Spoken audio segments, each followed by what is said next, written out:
A day after they were set free by their captors, the 5 men who stayed in the custody of the abductors for 2 weeks have narrated their ordeal.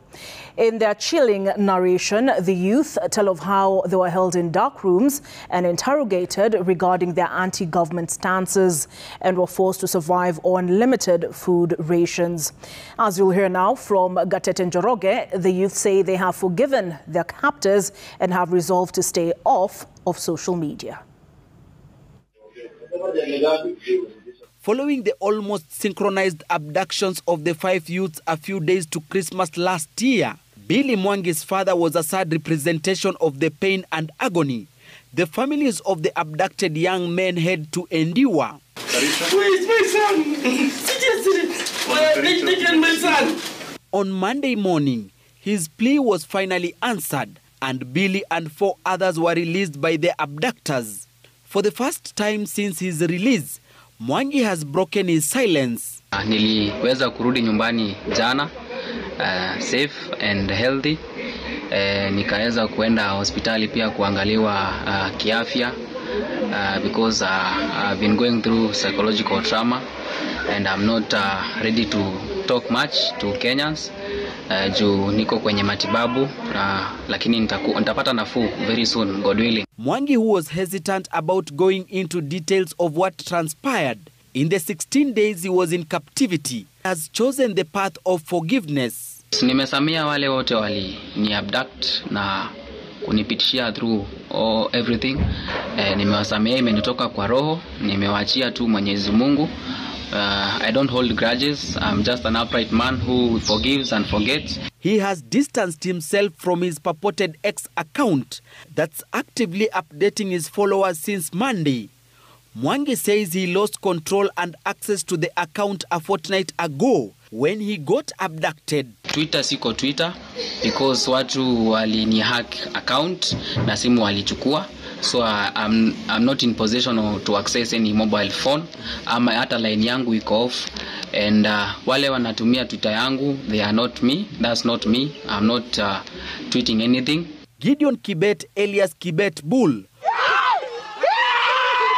one of the other abductees, also spoke of his harrowing experience when he arrived at their home in Kuresoi, Nakuru County. Kibet, who was released by his abductors in the wee hours of Monday morning in Luanda, Vihiga County, after being detained for 13 days, was joined by his brother Ronnie Kiplangat, who was also abducted and let go after 16 days in captivity. I had an appointment with Okia Umtata. Okay. Then after that, I boarded a super metro to Kikuyu. After kushuka kwa super metro, some just distance about 5 meters, a certain suspicious lady came. I heard her saying, "Mko wapi?" Out of sudden, about 4 men sprang and wakanishika kwa mwili. After hapo niliweza kuwekwa ndani ya gari na watu walikuwa masked themselves na wakaweza kurarua shati langu, kufunga nayo macho na wakanifunga mikono. The only thing that I recall is being thrown into a vehicle and being taken where I can't really recall. Kibet says they drove for a few hours before stopping, and he was taken to a dark room. It is here where he stayed for 2 weeks being interrogated on his ex-posts, criticizing government. Most of the times he was blindfolded and in handcuffs.